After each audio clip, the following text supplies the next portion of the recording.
This happened back in 2015.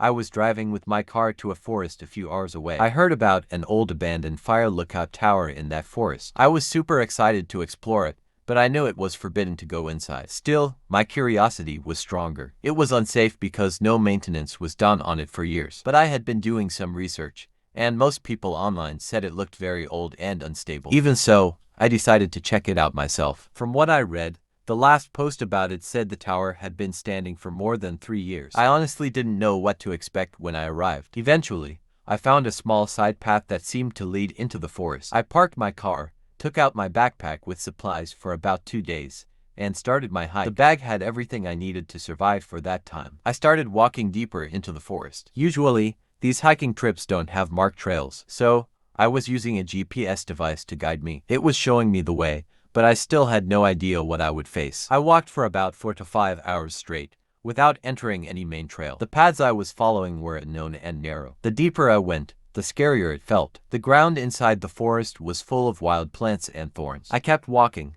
trusting that I would eventually find the tower. I knew it would be the only safe place to stay for the night, but I was getting tired, and I had to find a spot soon to set up camp. After about an hour of walking, I finally saw the tower. It was standing tall above the trees. As I got closer, I could see the paint was peeling and the wood looked rotten. But surprisingly, the tower was still standing strong. I climbed the old metal stairs carefully. They were rusty, but thankfully solid enough. They shook a little with every step I took. Finally, I reached the top, and the view left me speechless. I could see the entire forest, no houses, no roads. Nothing but endless trees, stretching as far as my eyes could see. I relaxed a little, took a breath, and entered the tower. It was much smaller than I imagined, not like the big towers you usually see. It was just one small room, about 150 square feet. Inside, there was an old wooden desk and a broken bed frame. The windows were cracked, and everything was covered in dust. It felt like nothing had been touched there for years. I unpacked my backpack, set up my sleeping bag,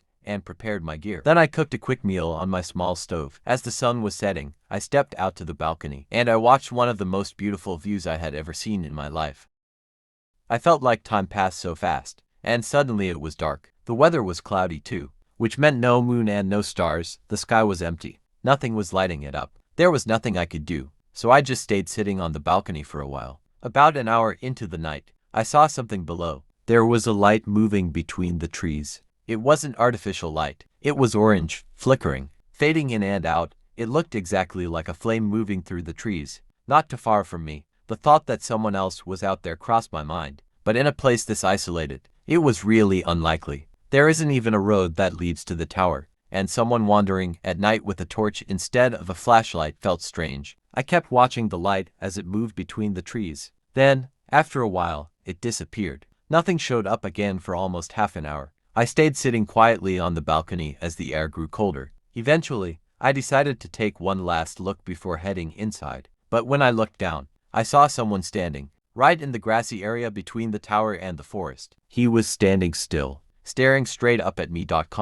Maybe it was the same person holding the light earlier. I called out, "Hello." I didn't know what else to say. He didn't move, didn't reply, just kept staring. We stood like that for 10 or 15 seconds, then he raised his hand. Maybe to greet me, maybe to apologize. He turned his face, walked toward the forest, and disappeared, of course. It was a frightening and very strange moment, but for some reason, I felt like he was just another person who wanted to stay at the tower. Maybe he only wanted to see if anyone was up there. I hesitated too long, and by the time I thought of responding, all I did was raise my hand back. I don't know. Maybe it didn't matter. I stayed outside a little longer, but saw nothing else. So I went inside and tried to sleep. It was hard because of the sound of the wind and the creaking of the wooden frame. Eventually, I dozed off without realizing it. Later, I woke suddenly. The wind had stopped. The night was still dark and quiet. I opened my eyes, still half asleep, wondering why I had woken up so suddenly. Then I heard it. The sound of metal creaking. To me,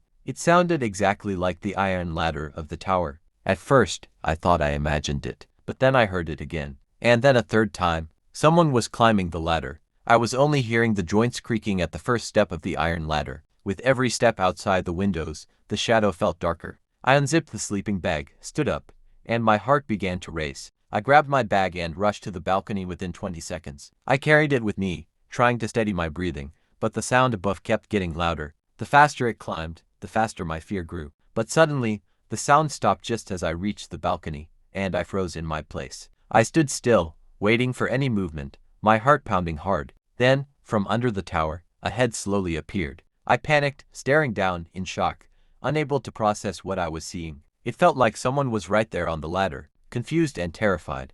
I didn't know what was happening. Suddenly, I heard footsteps rushing fast across the wooden path. I turned quickly, catching only a shadow running into the trees. At the same time, someone was still climbing the metal ladder. I thought of going down immediately, but fear held me in place. Trembling, I went halfway down, but then froze again. I saw a head staring up at me from below, watching. In terror, I turned and rushed back, almost forgetting my backpack. I didn't know what else to do but run. For a moment, I thought maybe leaving was the best decision I could ever make. Because I had my flashlight and gear, I managed to find my way back. Step by step, I walked until I reached the road. No shadow followed me, no sound, nothing. I reached my car, got inside, and drove away quickly. I never looked back again.